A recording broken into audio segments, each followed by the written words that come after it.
Today, it's Edwin's Monday evening property rant.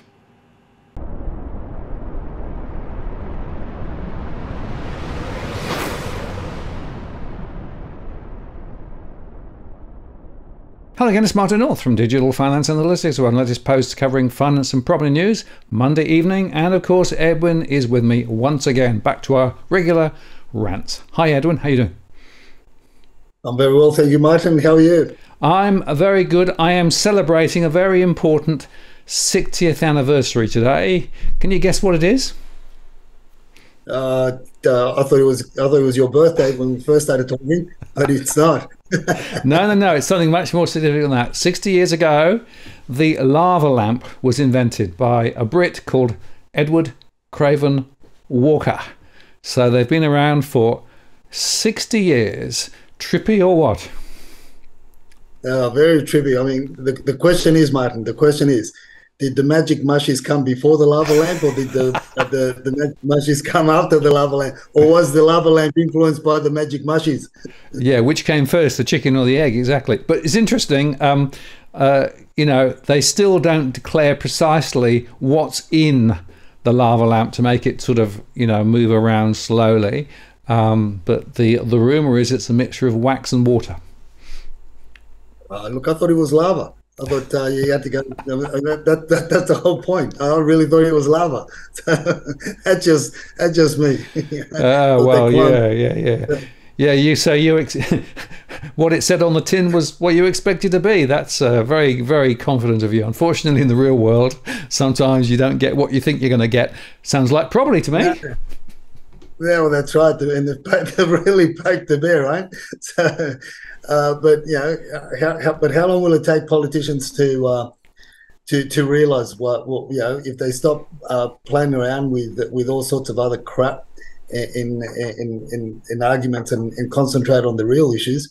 Housing the population that's about to be on the skids, or most of them are on the skids anyway. I mean, this is it. What do we do? How long is it going to take? You and I spoke about the fact that it was going to take close on to a generation to change a lot of the policies that are being at play for the last 20, 25 years, and that's from both issues from both sides that have created this. I just thought I'd put that meme out there and yes, on there. Based on the weekend's results. Well, exactly. It is a significant distraction from the really, really important issues that a lot of people are facing. And as you make the point, if you're in the rental sector, then you are really under the gum. And of course, property managers also are caught. And there are now so many new regulations and other things going along. It's a real mess. I'm afraid that, to my mind, there's been a very, very significant distraction from things which are really critical now. Look, they are, and this is timely with our video that you put out earlier on. I don't know whether it was yesterday your time or today our time. I'm confused with the time schedules now, but the video with regards to property investors are quitting like lemmings. Quick listen to the video and watch the video, and I did a screenshot of the areas. But this is stuff that you and I have been talking about was going to happen. This is something the WeChat chatterers were telling us that we're focusing on as well. And I dare say, Martin, those areas that you pinpointed in the New South Wales postcodes of the 2145, 2155, and 2150. These are areas where you don't get your budget accommodation scenarios, and where I believe it's a lot of the apartments have come in on the market, and these are areas where in many parts of these postcodes, from Wentworthville, Kellyville, and Parramatta,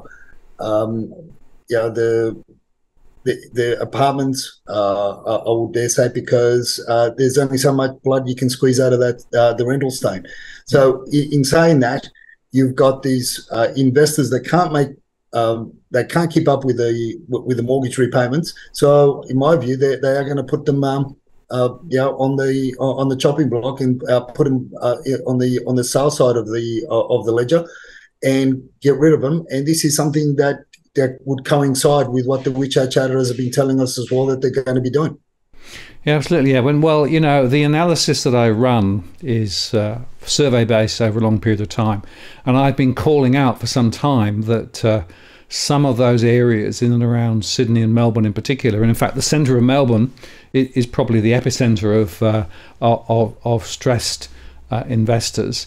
And you're right, the economics don't work, so you can't put the rent up anymore. The costs from the servicing of those units, particularly, of course, the owners' corporations, and the fact that those costs are rising, the fact that in some cases the regulations have changed, so you've actually got to make more improvements. And of course, in Victoria, they've also got some additional imposts coming in.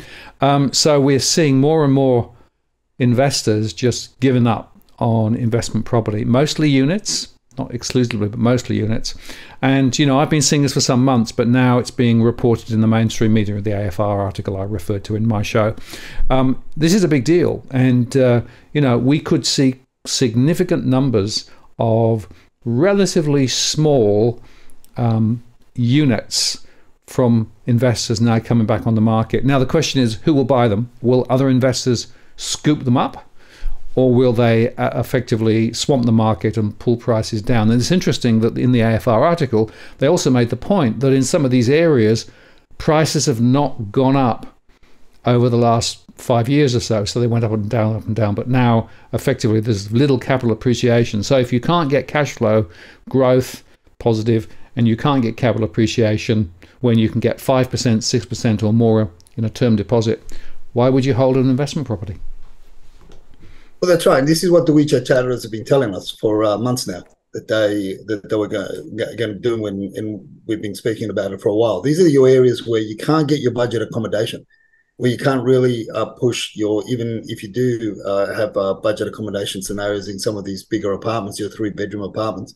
It's limited because you're not really central to a lot of the faculties or the tertiary educational hubs or centres where a lot of the students would go to, or that they're not suitable for your little brothers and little sisters or your tradespeople that lease out one room at a time, or a couple lease out a room in a dwelling. So you've got these things that this is going to be playing out. Well, what buyers? You asked the question: who's going to buy them? Are investors going to buy them, or are owner occupiers going to buy them? We said, I think about 7-8 weeks ago, we said that the majority would, in my opinion, would be bought by owner occupiers because they've got nowhere to go, and they want to hold. They will. That we will go back to the mid 70s, where you had small families, in your yellow brick, red brick apartments that were being built around the outskirts of Sydney. Back then, the outskirts of Sydney being your Parramatta's, so from Meadowbank west, your West Rides and all this sort of stuff, where you had small families, and that was a stepping stone to get into the subdivisions that were being developed further out west, so in your Blacktown LGAs and in your southwest regions as well. So, but the unfortunate thing, Martin, is the reason why a lot of these, as the WeChat chatterers have called them, and you've called them as well, dog investments, they're getting rid of them, is because of the capital outlay. It's not only the money that you're going to be paying for them when you buy them. Yeah, you might think, oh, great, I'm getting it at a discount, or I'm getting it at 2019 prices or 2017 prices for that matter.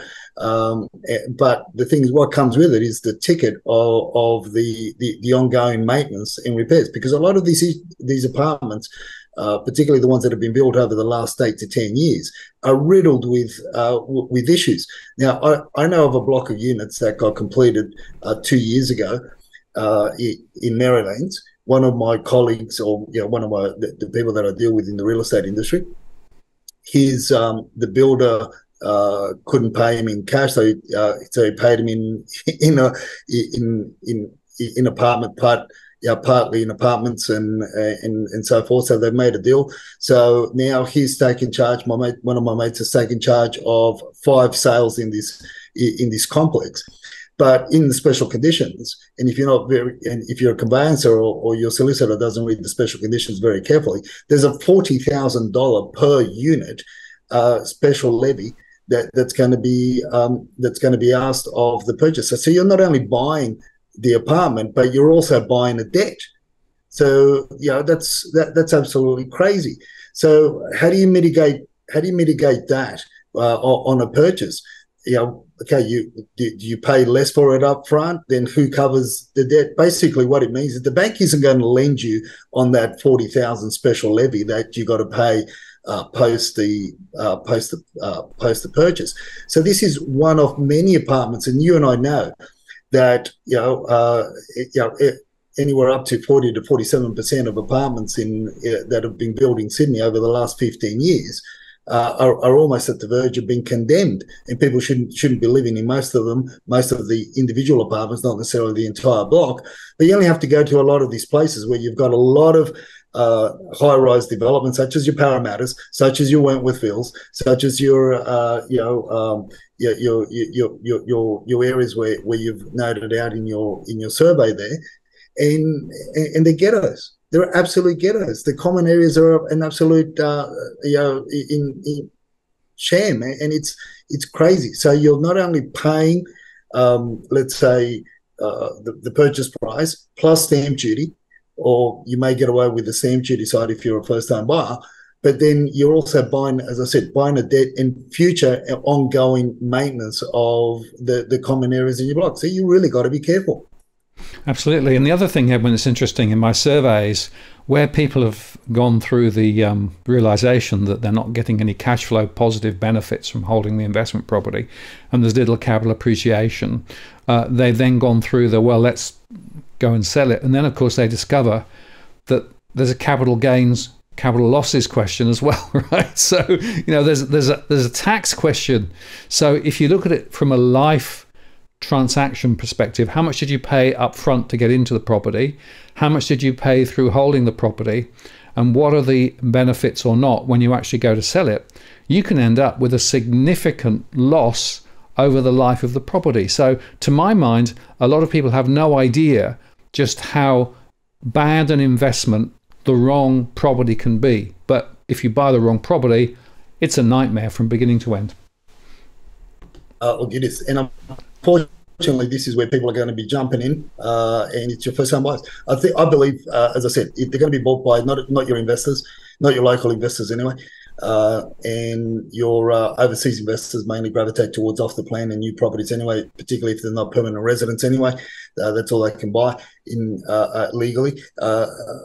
But there's no appetite for them, and unfortunately, this is where the migration of the demographics for the first-home buyers is going to be towards, housing small families in two-bedroom apartments where you've got two adults and potentially 2 to 3 kids in a two-bedroom apartment until they can. But at least it gives them a roof over the head, some sort of security, tenure security to stay local because of the schools, because of medical situations, whatever the case may be, and also that's where they want to be close to family and so forth.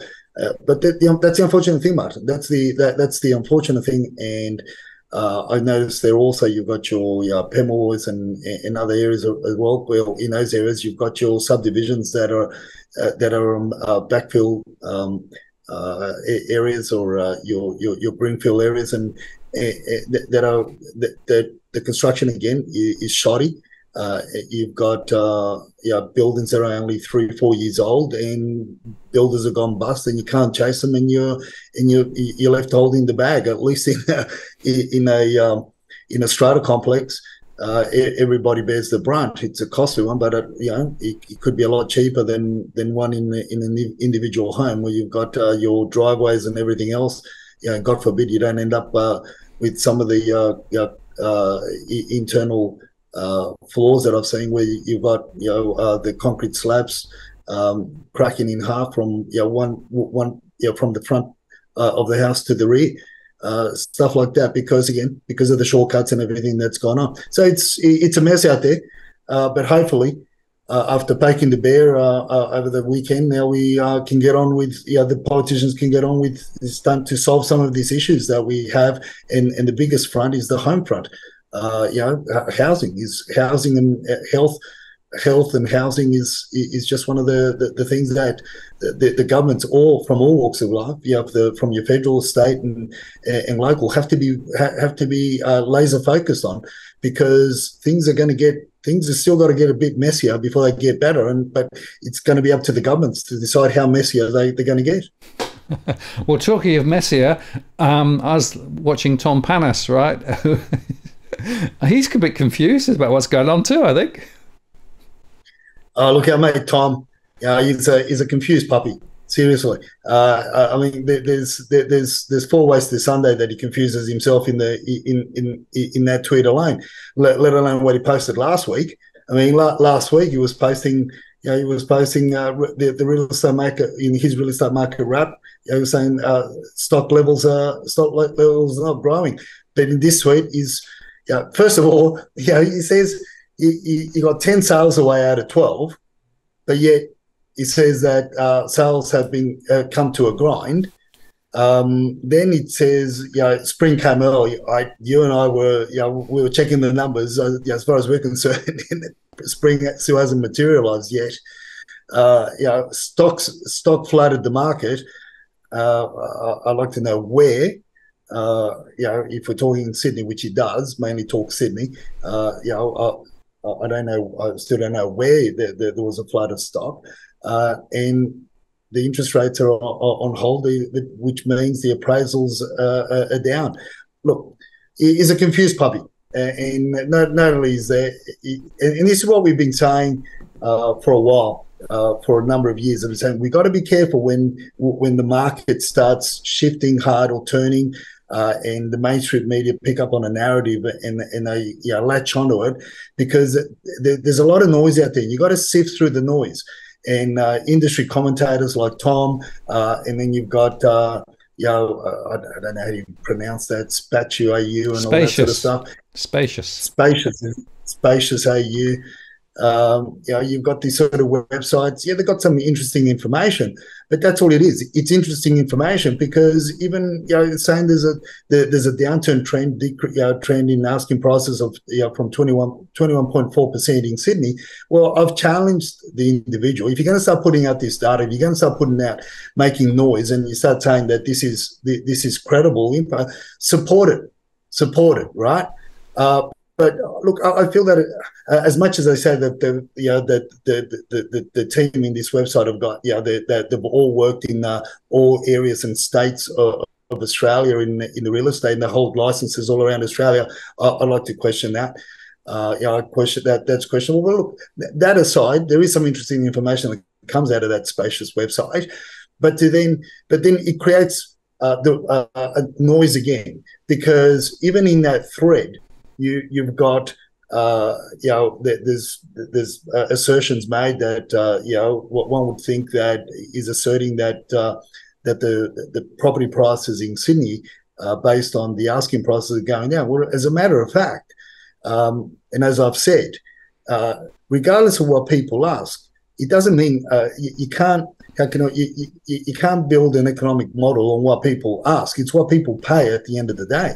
The asking prices may have gone down, so you've got another aspect in our industry, which is called underquoting, right? And some people that think they're in the industry and understand it, they don't. Most of them don't, and they don't understand why they do it, why agents do it, what motivates to do it. So unless you're really in the industry and understand these concepts, you really should be. You really need to be taken to task, right, about the information. And my mate's the same. My mate Tom's the same. He's a brilliant auctioneer, excellent, motivational speaker and that. But look, sometimes you got to leave other shit alone. You got to let what happened, because obviously it goes back to what's driving the intention of the narrator, or what's driving them, what's inducing them to put out this information. And when you look at what they provide and how they're providing, who they're trying to reach, well, it makes sense, right? It's all about following the facts and following the numbers and following the money. That's what it comes back to. But unfortunately, you get all this noise. So you got the mainstream media also beating the chest about great results and great auction results of this auction or that auction, but you don't get the duck's guts of the whole story, right? I mean, they don't tell you that it was underquoted by about 20% in the first place. They don't tell you all the BS that goes on. They just focus on the sale at the end and create a story.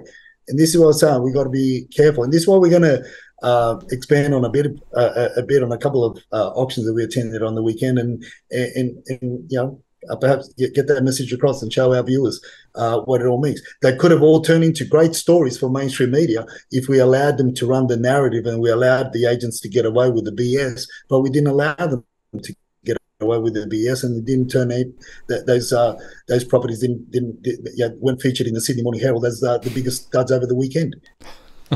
Yeah, and the point there, of course, is that with underquoting being so rampant at the moment, it means that the advertised asking price and reality could be quite unglued. And it also, of course, when you start averaging, then you're hiding a lot of variations there too. So that's why you have to look property specific. But I guess just before we go there, Edwin, let me just divert slightly. What are the WeChat chats on about? Because there's some really interesting observations, I think, that they're making. Yeah, look, I attended a couple of meetings today with the WeChat chatters and with some liquidators, right? And the conversation was rather interesting. I mean, I was taken aback by what was being said, but it reinforces what the WeChat chatters are all about. And what the liquidators were saying at the meetings were basically that there's a lot of businesses going bust. One of them had taken up to 40 businesses in the building industry, in the building sector, helped them through the liquidation process.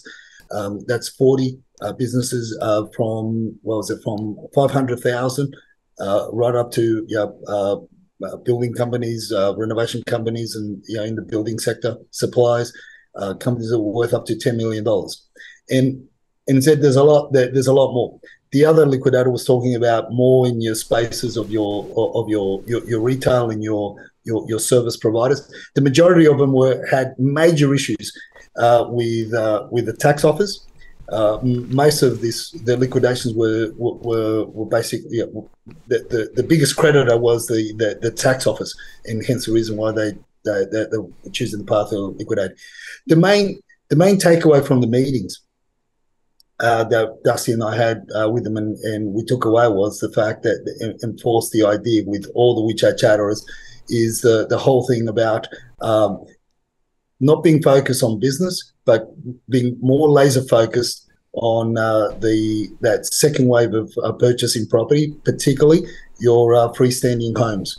Worst case for them would be to buy a villa, but they just don't want to go back into strata complexes.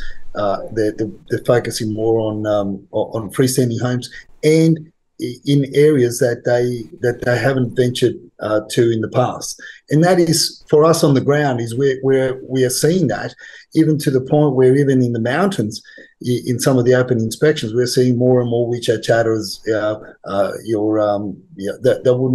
wouldn't have ventured up to the mountains in the past. And when you talk to the agents, they tell you the same story. They say they're amazed as to the amount of the Asian community, how they're seeing a lot more of them in areas where they wouldn't have otherwise seen. So that's where the WeChat chatterers are at. But I guess from your and my perspective for Monday Night Rant, the other takeaway is there's a lot more pain and there's a lot more businesses that are gonna hit the wall, and the locals are certainly business owners are certainly up against the wall, and it's mainly with the ATA debts. Yeah, it's interesting when I spoke this week to somebody who's in the insolvency practice, and he said that he's never been busier than he's busy at the moment. And he said that quite a lot of it was businesses that were in the construction sector and were failing. But he also made an interesting observation that he's had a number of body corporates, the entities that effectively are responsible for managing a property. And they're actually getting into significant difficulties because they can't get can't get the income in to cover the costs, and they've actually got small thresholds beyond which, if they go, then they're effectively untradeable. So there's potentially a bit of a sleeping issue here that we could well see some of those body corporates going out of business. And of course, if they go out of business, what happens to those units? Well, this is the thing, and this is what one of the reasons where I'm not sure when I was mentioning before at the beginning of the segment before the lights went out. I was saying that there's a lot of owners corporations out there that are trading insolvent. You got to look at it to enlighten our viewers a little bit more. Look at an apartment complex and look at the apartment complex as run parallel as though it was a company, right? Yep. And all the unit holders in a company, in a trust, right? That there's a manager being appointed or a director being appointed over that trust to manage the books, the financials, the ingoings and outgoings, which is your strata companies, right? But they've got the owners corporations or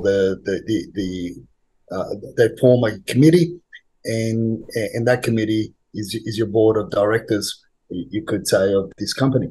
So in a lot of them, they're running insolvent. They're running in the red.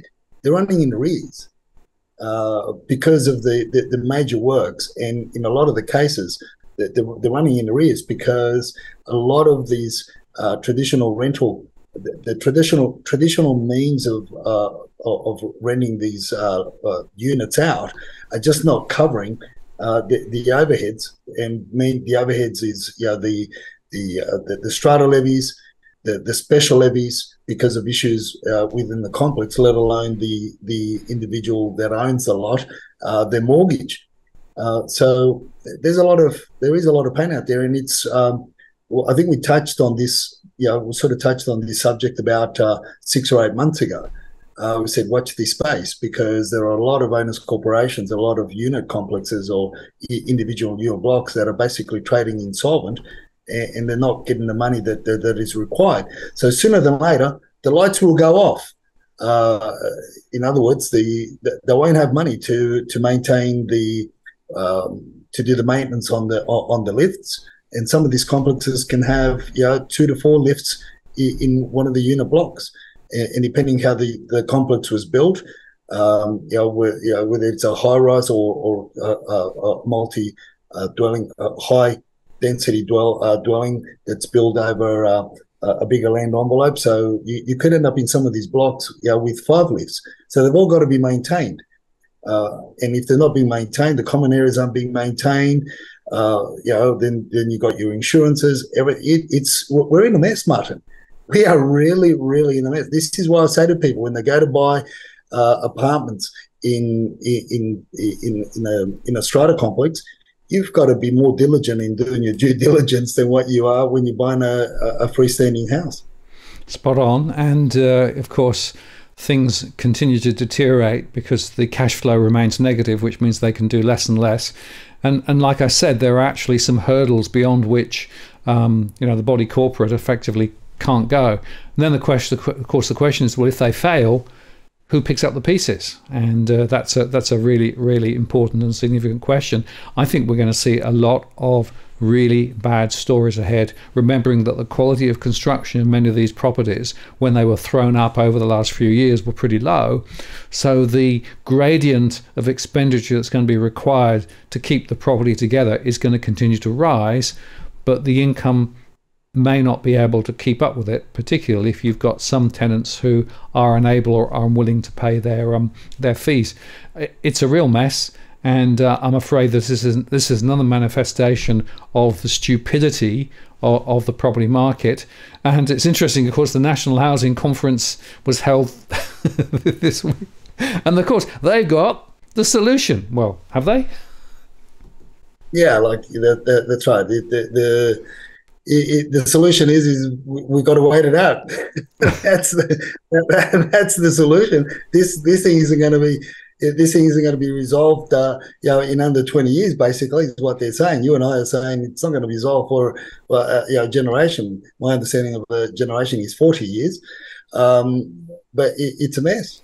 It's an absolute mess. And it's only now that the politicians are finding out that they've got us into a mess over the last 2 decades. It's short of being criminal. It's going to really displace a lot of people, and yet that the immigration lever almost keeps on being let loose more and more. It's crazy. One of the solutions is what you and I have already discussed, is obviously the fast tracking prefabricated home schemes. I mean, you're not going to make anything happen in terms of the prefabricated stuff here. It's not going to happen to the pace that it's required. I mean, one of the points in that, I think in Queensland, they're beating the chest that the fact that at the end of this year they're going to have 100 prefabricated homes. Whoopee! Yeah, they're going to be erecting 100 of them. I mean, that's just as good as our boy Chris Mings beating his chest with Albo and Co real estate office over at Riverwood, where they've started. Wait for it, Martin. Wait for it. Yeah, we shared a few weeks ago. They've started a development of 11 units in Riverwood. Hooray! I mean, take 111 from 1.2 million or something, was it? What was the promise? Or 1.1 million dwellings? What was Elbo promising over the next 5 years? Well, it's a starting point, I guess. Yeah, every journey starts with a single step, but it's a really, really small step. And of course, we've got 500,000 people coming into the country at the moment, so the migration demand continues to rise. And one of the other interesting ones that they suggested was the build to buy high rises and get super funds to buy into them. Now, there's a bunch of issues there. Personally, of course, there are risks for super funds if they invest in some of this. The other is, of course, all the research suggests that the rent to buy proposition ends up with rents being significantly more expensive than other routes. And also, of course, the type of properties that they actually want to throw up won't necessarily be what's needed by the market. So again, I think that's a bit of a weak argument too. Yeah, and we go back to the stuff that we can't build. The majority of the builders in Australia can't build. There's only a handful of builders that can build, or that they've stood the test of time at least. Whether or not you think that the end result is great, but Triguboff is one of them. At least he's there. You pay through the nose when you buy that, and you pay your levies ongoing. But the thing is, Martin, is again, we pushing the people into this rent to build to rent or rent to buy schemes. If the trend continues, you're agreeing on a price now of let's say a average two bedroom unit in Sydney of 750,000. You're agreeing on that price now, and in 5 years' time, the shit's only going to be worth 650. You've gone backwards. Yep. If you base it on the trend that's currently at play, and that the mainstream media took your survey and spoke about, we go back to the beginning of the podcast, and that is the trend in a lot of apartments. Not all the time, not in a lot of complexes. This is why you got to be choosing, and you've got to be careful. The unfortunate thing is when we start whacking things up left, right, and centre, without any proper governance and supervision, it's going to be a bigger fiasco than what it has been. The construction has been in the last 15 years, which have delivered 47% of high-rise developments that are about to be condemned. We'll get to 67% because it's going to be a free for all. If you got a hammer and or a nail gun, you just go out there and start building high rise, because the government will probably help fund you and allow you to do it. I mean, it's crazy shit. It's really, really, but but we go back to they don't want to sort out or fix or deal with the core issue. The core problem is the immigration and the turbocharged population growth across the East Coast, but they continue to funnel that through. And the other thing is, Martin, we're just talking policies, right? We're just talking ideas. The thing hasn't even started yet. Yeah, absolutely. Well, it's interesting that one of the other ones they talked about was taxing Airbnb-style short-term rentals. Well, that's something, of course, that Victoria's already started to talk about doing. And again, you know, Airbnb and stays is a small part of the problem, but you know, that's playing around the edge again, isn't it? It really is not going to necessarily be sufficient to really move the dial on this. No, people are going to opt to basically. You can put restrictions on the amount of time that you can let out your dwelling, but people are just going to sit it out.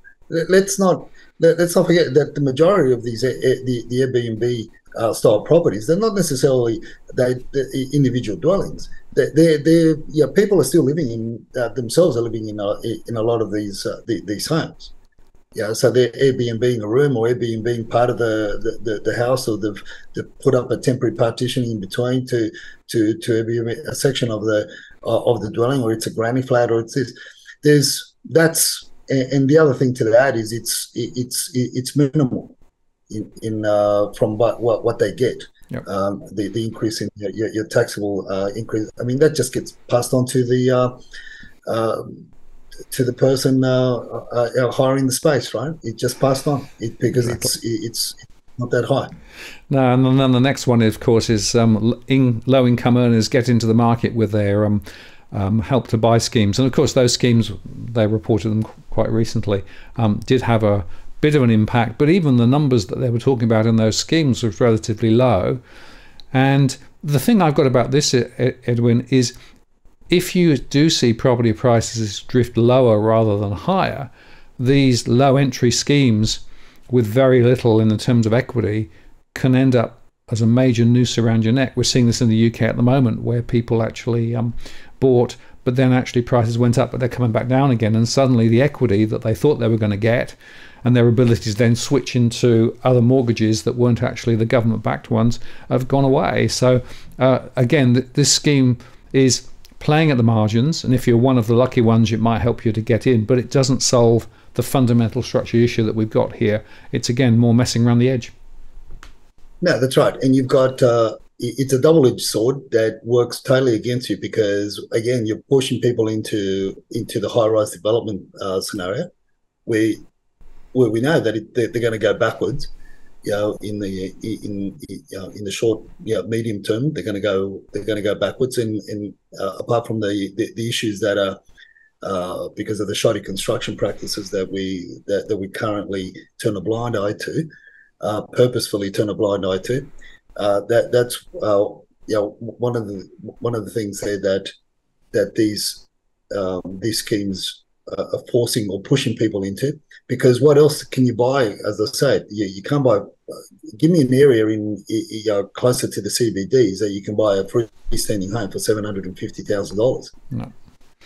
Because there's going to be a threshold, right? But now the other thing there, Martin, is sooner than later somebody's going to somebody smart like yourself is going to do a survey and analysis or pinpoint. I'm of the opinion that out of all the schemes that have been released since the year 2000, when I started writing about how bad these government schemes were for first-time buyers, and talking about it back in the early 2000s, how it didn't help people get into the market. It actually made property a lot more expensive. I'm of the opinion that it's in the last government's so-called push to help first-time buyers in the grandiose schemes, and in part also promoted by the federal government. It's in the last 5 years, the schemes that got pushed out in the last 5 years absolutely devastated or had the most devastating impact on first home buyers than any other scheme before that. Yep. Because if you look at that, if you back to ScoMo and Co Real Estate Agency and our boy Don Perrottet, back then the first home buyers could still jump in to reasonable areas in that space between your $750 to $900,000 band.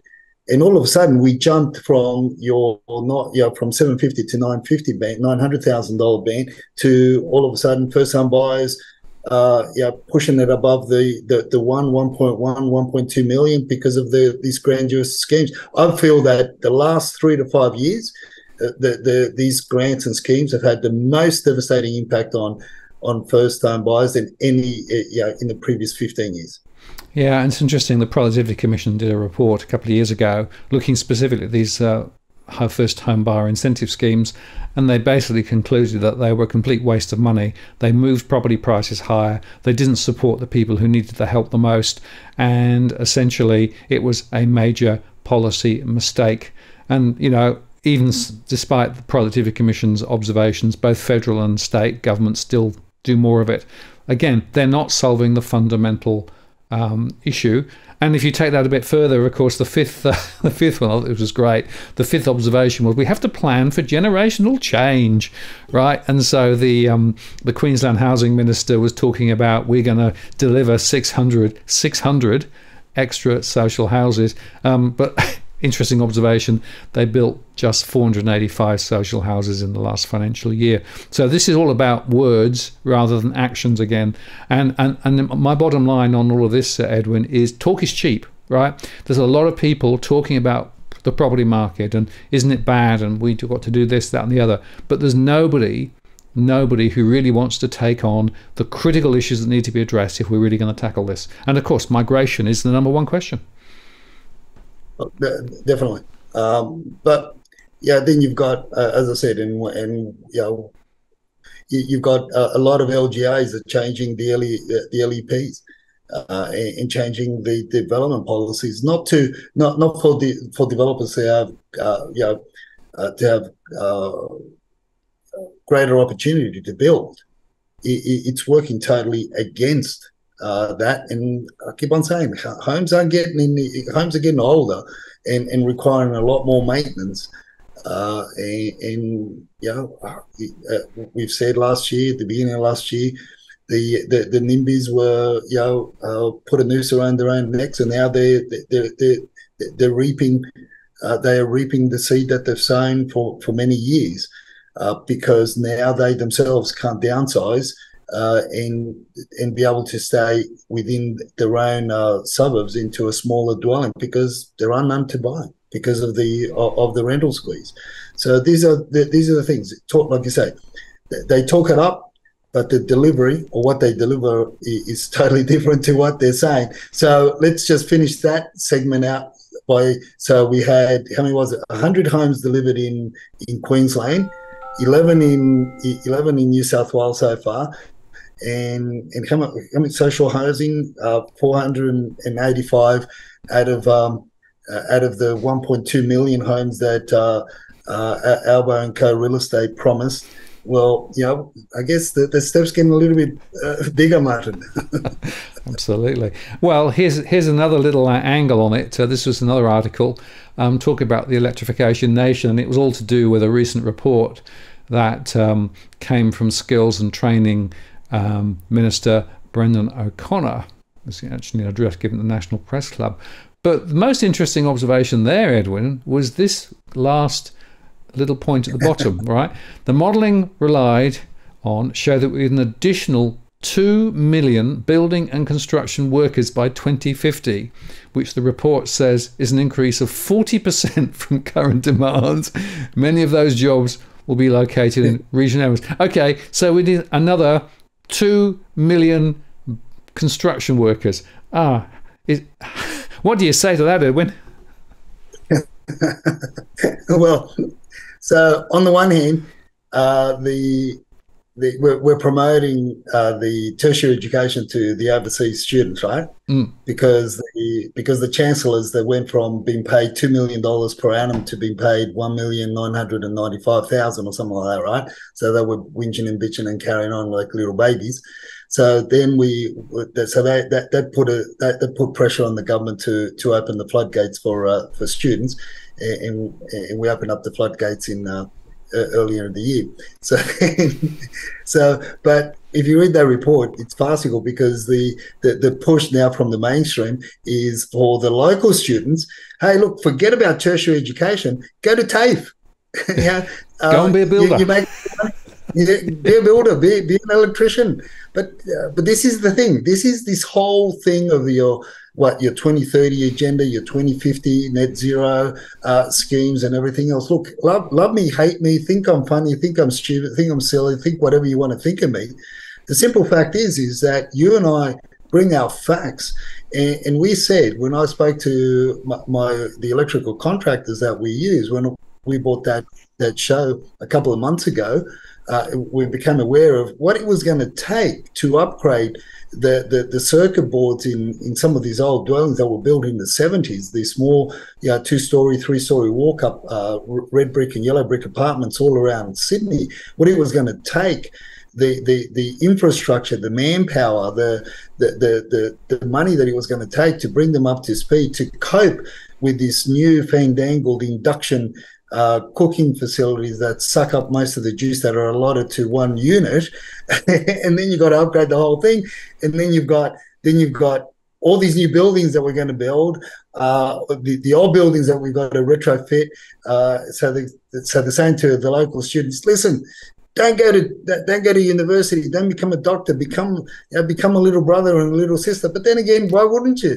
Yeah, when you think about it, Martin, when you're earning $400 to $500, as long as they pay cash, right? When you're earning $400 to $500 a day in cash, do your math. And these guys, these WeChat chatters, these little brothers and sisters, they're working, on average 6 days. Some of them, a lot of them, are working 7 days a week. Do your math on that as to how much they're taking home, in their pocket. And why? Because there is such a high demand. Because the migrants that are coming in are not gravitating towards the construction industry. And if you're going to be bringing in skilled migrants specifically to cater for the building industry, according to this report, we're going to need 2 million skilled migrants bringing in so 2 million would represent 11% of the. So if 2 million represents 11% of the current migrant trend that's happening, do the math on how many more migrants are going to come in. So would that be fair? Would it be fair to say that would be about 11 to 12 million people that are going to be we're going to be bringing in order to get the 2 million skilled people in order to cope or to undertake this construction that's required, that we currently require. So God knows and God forbid what we're going to need. Where are we going to put them? Time. Where are we going to put them all? Yeah, it just shows you the stupidity of the argument, right? So you expand migration to try and bring in enough people to build the houses that you need for the current population, but you've just increased the population again. So it's a vicious cycle which you can't ever solve. And until such time as federal and state politicians come clean about the implications of what they've been doing for the last decade plus, we're not going to get out of this mess. And as that earlier article made the point, this is going to be a decade-long or more problem to solve, but they're making it worse, not better. And simply just saying, well, we need more construction workers, which means we need to bring more people into the country, is going to make the problem worse. Yeah, it's crazy. Look, and the thing is, Martin, as I've been saying for a while now, people have also got to understand, a lot of a large portion of the migrants that are coming in and the skilled labour workers that are coming in and have got basically on fast tracking the PR, which means that they can buy homes. They're coming in with a lot of money, Yep. And which is disenfranchising the locals. This is what I'm saying. A lot of these policies, the policies that have been rolled out over the last 3 to 5 years, have been the worst ever for first-time buyers or anybody wanting to get into the market in the market in Sydney, right? Yep. I dare say it could be a reflection across a lot of the eastern state cities, and also you could also say the same for WA to an extent. So yeah, that's it. That's there are politicians. So hopefully, I know. Hopefully, they poke the bear enough to that the bear's awake, and we're going to get things moving along. But it's going to be a long grind, unfortunately. Absolutely. Well, talking about the long grind, let's look at the couple of case studies that you've put up for this time, because I mean this is another classic example, isn't it, where effectively pricing it low, the lack of due diligence. I mean it's a perfect set of case studies. It was interesting because this is what I said. These properties had the hallmark to become mainstream media articles or AFR articles if they've gone the way that the agents would have liked them to have gone. And I like to boast a little bit, Martin. I'll say, if I wasn't there, perhaps I could have gone that way.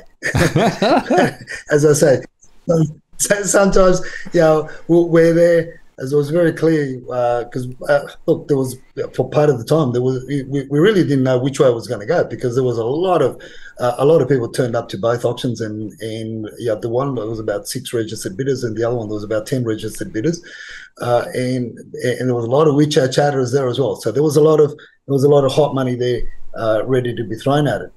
But as I say to people, you got to be careful when there's a lot of noise around. People can get confused, and it was a classic. If I only had a camera to videotape every aspect, from when we got to the open house inspection for the first one, and coincidentally was one the auction was literally the homes were literally next door to each other.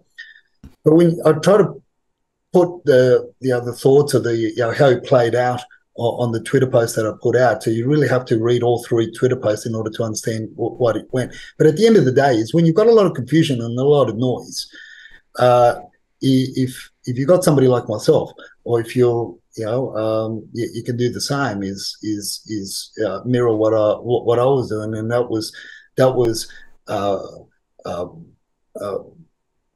emphasize or magnifying the issues that a lot of the people, I can guarantee, did not pick up on because they weren't on the building and pest report provided by the agent, for one. So we started being very loud in terms of going over the properties at the open house inspection. Other punters that I'm sure just were going along by the building report that the agent provided. You can see the faces sort of change a little bit, and one of the groups there started following us around in one of the houses, and a couple in the other house as well, because they wanted to listen to my commentary with our clients. That was the whole purpose of it, of course. But look, at the end of the day, the losers in this case were both the agents and the vendors, because you play those silly games, you play silly buggers in a marketplace in a period in time where there's a lot of noise, there's a bit of confusion, and you're going to get these results. And we're glad we got these results, because what it means is that we didn't buy the homes, by the way. We didn't buy any of the homes, but Dusty did walk away with a bottle of champers on the first. For being a participant. We got a participation trophy for being the first bidders and so forth, and conned the agent into giving us the bottle of champagne, although the house wasn't sold or bought. And I got 4 singers in the second house, because they were there to be had. They were enticing. I was hungry, so I ate them. That was the best part of the day. But the other part was the fact that made people realize that, hold on a minute, why are you paying silly money in an area? Why are you inflating the prices just because of the bling that's around? So I encourage our followers and viewers to read the 3 Twitter posts in detail, and you get a better idea of what actually happened. I put some of the facts there, what was being asked for during the campaign, what the vendors was, what the vendors' expectation was, which was miles apart. With the second home, when it was bought, what they did to it, the cheap showroom renovations that they did to it, and then expecting to capitalize at the end as well. But as I said, you've got to engage the auctioneer. You've got to be loud. But more importantly, be factual.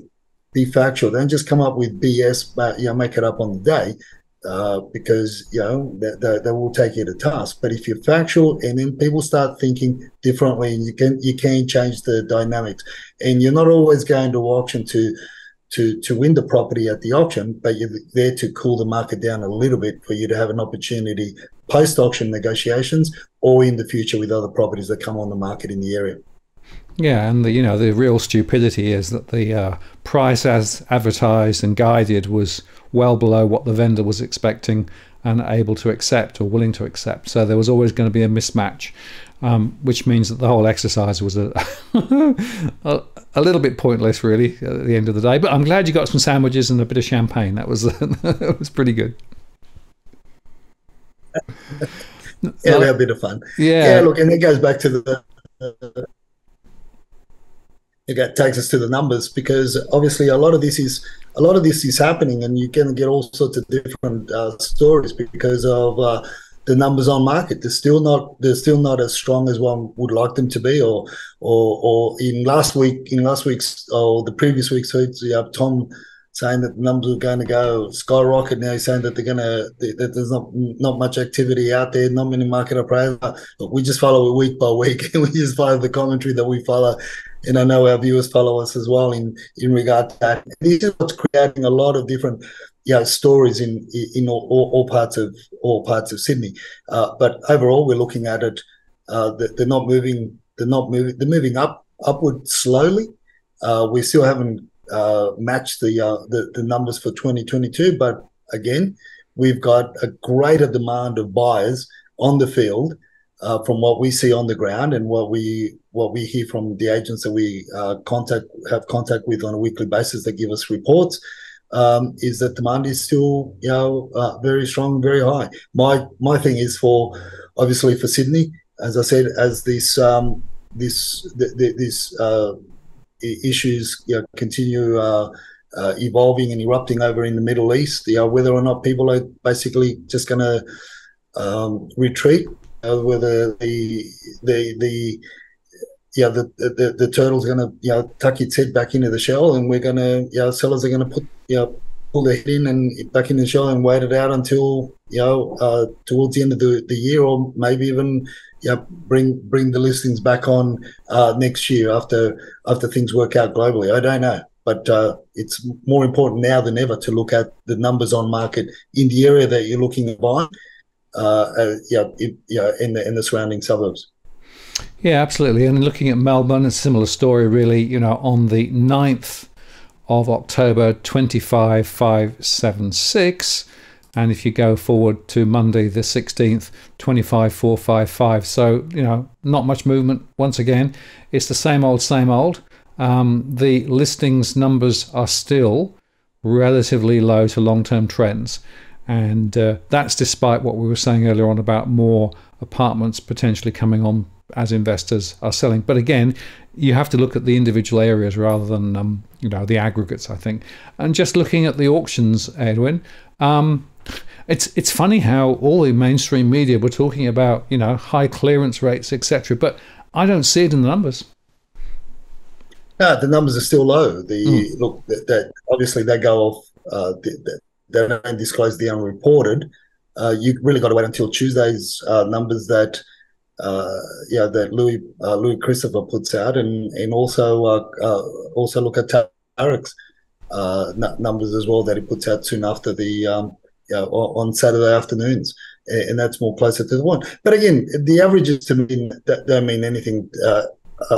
It's all about the numbers. The numbers still not reflective of what I would consider a very, very strong market. There's a lot of hesitation, in my view. We should be looking no less than 1,200 to 1,300 properties going to auction if vendors were really motivated and keen to sell. But that motivation is taken away because, again, we go back to the same old question: where do they go? They've got nowhere to go. They've got nowhere to go because the people that are selling are your downsizers in the main part in your bigger homes, and a lot of the investment stock that you've been discussing, been talking about, and been reporting on are apartments. So and you've got to deal with tenancy regulations and tenancy issues as well, because a lot of them are still on fixed term leases. Perhaps the beginning of next year is when we may see a lot of these apartment numbers creep up a lot more. That's one of the things that you've got to. It's very difficult to sell property, whether it be freestanding home or an apartment or whatever, if you've got a fixed term lease there, for various reasons. People that want to move in straight away. People that and tenants are very hesitant to allow access. So I've heard a lot of that chatter amongst the property managers that we talk to. Very, very difficult to get private inspections. They've got to allow reasonable access, but in my view, I've always said that reasonable access is just one open house a week, as far as I'm concerned, and tenants have got a right to that. That's reasonable, and agents can't be asking anymore.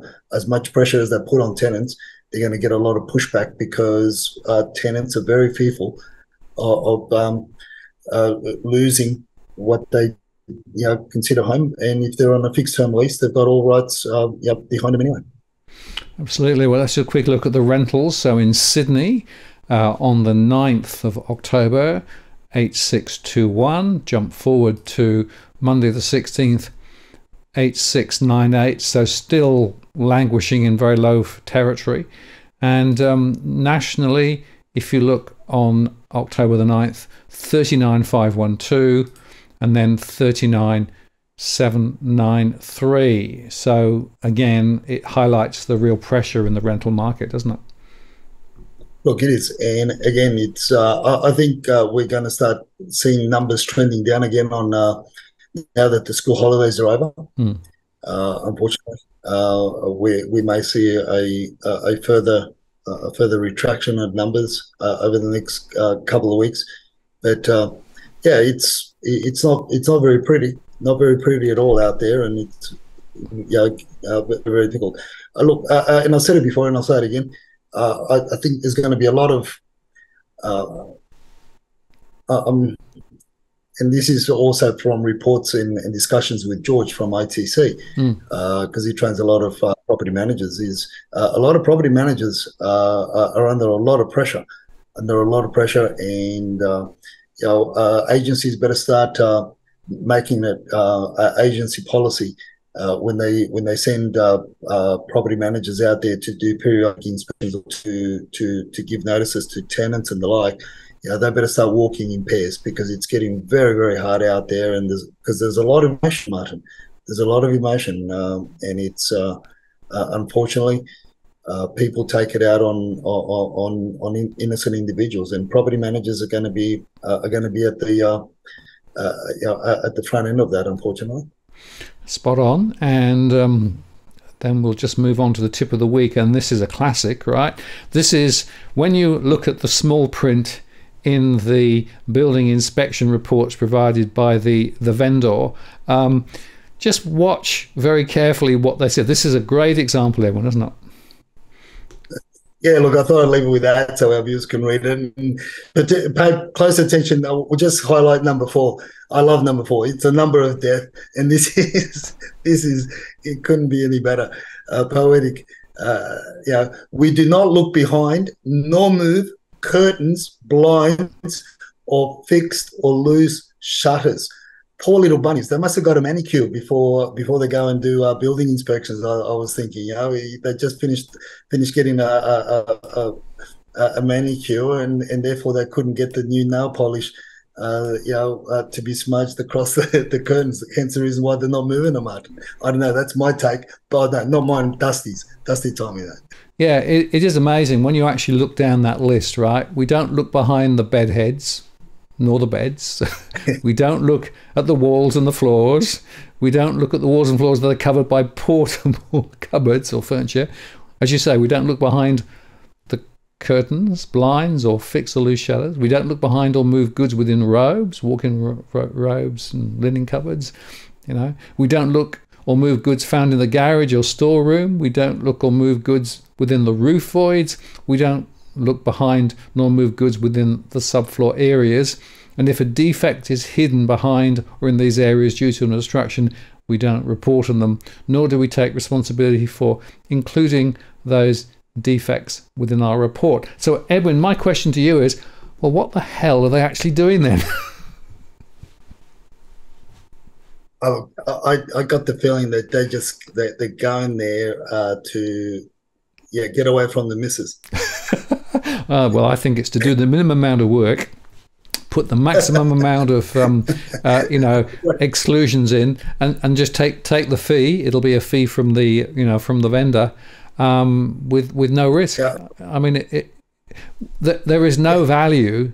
There is no value at all to this report. You have to do your own due diligence. Look, now, there should be number 9, right? And number 9 should read something along the lines of, and please provide some water for the for those dogs that assist people that have got vision. What do you mean, the dogs for the blind? Blind dogs, yes. Yeah, that's right. Yes. You wonder whether they're actually looking at all. And we have been saying for so long, Edwin, that you cannot rely on the vendor's survey, right? It is not designed to be other than part of the marketing campaign. And unfortunately, many people still don't read the small print. They don't understand what they're getting. You cannot rely on them in terms of actually giving you any information that's useful about the property. So if you're going to think about purchasing, you have to get your own report. And this goes back to that tweet about those 2 properties. And because I knew that the majority of the people, majority of the pundits that were there, that were going to, that we were prepared to go toe to toe with to an extent, I knew that they were relying on the bogus reports, and I highlighted, made it very clear, very loud, very vocal during the inspection of the issues that weren't, weren't apparent on the building report, but made it very clear, that's the thing. So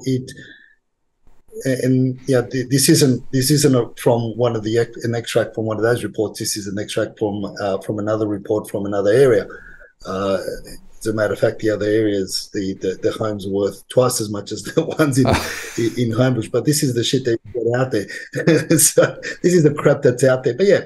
Look, I think I wanted to put that in the tip of the week, because highlighting, we speak about it, but until you see it in black and white like that, it's the funniest one. It's one of the funniest caveats that I've seen on a report. So I just had to take a snapshot of it and share it with our viewers today. Well, I'm glad you did that one, because it really does drive it home, doesn't it? And as we keep saying, caveat emptor, you need to be very careful. Particularly with where prices are going at the moment, what the quality of the property is that are being offered, and why people are actually selling, all of those things. But more importantly, you need to make sure that you've got your own evidence base to make your own decision about what a property is worth. Because I still, in my one-to-ones, have horrific stories where people have overpaid because they didn't do their own due diligence and then repent at their leisure. And in some cases, with currently what's going on, from a financial perspective more broadly, it's really being, turning now into a monster that they are going to have to ultimately probably sell and take a hefty loss. If they'd only done the work on the way in, the losses would have been non-existent. So very important to just take that, I think, perspective. Edwin, as always, thank you very much for taking us through that and through the rant of the week. And I'll look forward to doing it same time next week. Definitely, Martin. Look after yourself and take care. Take care. See you later. Bye-bye. Thank you.